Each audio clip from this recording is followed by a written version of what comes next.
Hi friends, నమస్తే. నేను మీ Rama. Welcome back non stop cooking Telugu. ఈ రోజు మన ఛానల్లో మసాలా వడని క్రిస్పీగా టేస్టీగా ఎలా చేసుకోవాలో చూద్దాం. ఈ వీడియో చూసే ముందు ఈ వీడియోకి ఒక లైక్ చేయండి. మీరు చేసే లైక్ వల్ల ఈ వీడియో అనేది కొత్త వాళ్ళకి రీచ్ అవుతుంది. ఇప్పుడు దీని ప్రాసెస్ ఏంటో చూద్దాం. దీనికోసం 2 కప్పుల శనగపప్పుని 4 గంటల పాటు నానబెట్టుకోండి. ఇలా నానబెట్టిన ఈ పప్పుని ఇప్పుడు మనం మిక్సీ జార్లో వేసుకోవాలి. దీనికోసం మిక్సీ జార్ తీసుకొని ఇందులో పప్పుని వేసుకోండి. సగం పప్పుని మిక్సీ జార్లో వేసుకొని ఇప్పుడు ఇందులో దాల్చిన చెక్క 1 ఇంచ్ చిన్న చిన్న పీసెస్ గా కట్ చేసి వేయండి. అలాగే వెల్లుల్లి రెబ్బలు పొట్టుతో పాటు వేసుకోండి. ఇక్కడ వెల్లుల్లి రెబ్బలు ఒక 4 వేసుకోండి. అలాగే సాల్ట్ మీ టేస్ట్ కి తగినంత వేసుకొని మిక్సీలో వీటిని కోర్స్గా బ్లెండ్ చేయండి. అలాగే ఇందులో నానబెట్టిన పప్పుని ఒక 4 స్పూన్ల వరకు వేసుకోండి. ఇప్పుడు మిగిలిన పప్పును కూడా మిక్సీ జార్లో వేసి కోర్స్గా బ్లెండ్ చేసి వేసుకోండి. ఇక్కడ మనం నానబెట్టిన పప్పు వేయడం వల్ల మనం చేసే మసాలా వడ అనేది చాలా క్రిస్పీగా టేస్టీగా చాలా అంటే చాలా బాగుంటుంది. ఇలా గ్రైండ్ చేసుకున్న తర్వాత ఇప్పుడు ఇందులో వెల్లుల్లిపాయలు ఒక 4 మీడియం సైజ్ వేసుకోండి. అలాగే పచ్చిమిర్చి ఒక 5 నుంచి 6 సన్నగా తరిగి వేసుకోండి. కరివేపాకు 2 రెమ్మలు, కొత్తిమీర కొద్దిగా, అలాగే జీలకర్ర 1 టేబుల్ స్పూన్ వేసుకోండి. ఇలా వేసుకొని వీటన్నింటినీ బాగా మిక్స్ చేసుకోండి.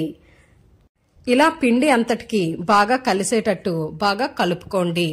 ఇలా కలుపుకున్న ఈ పిండి ముద్దని ఇప్పుడు మనం వడల్లా వేసుకోవాలి. డీప్ ఫ్రైకి సరిపడా ఆయిల్ వేసుకోండి.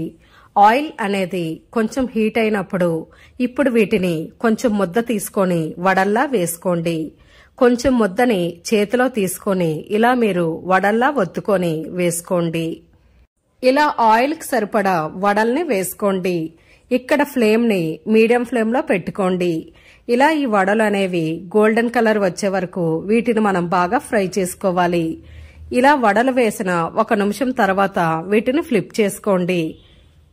మీరిక్కడ ఫ్లేమ్ ని లో ఫ్లేమ్ లో పెడితే వడలు అనేవి ఫ్రై అవ్వడానికి చాలా ఎక్కువ సమయం పడుతుంది. ఒకవేళ హై ఫ్లేమ్ లో పెడితే వడలు అనేవి బయటకు కలర్ వస్తుంది గాని లోపల సరిగ్గా ఉడకదు. కాబట్టి మీడియం ఫ్లేమ్ లో పెట్టుకొని గోల్డెన్ కలర్ వచ్చే వరకు వీటిని బాగా ఫ్రై చేసుకోండి.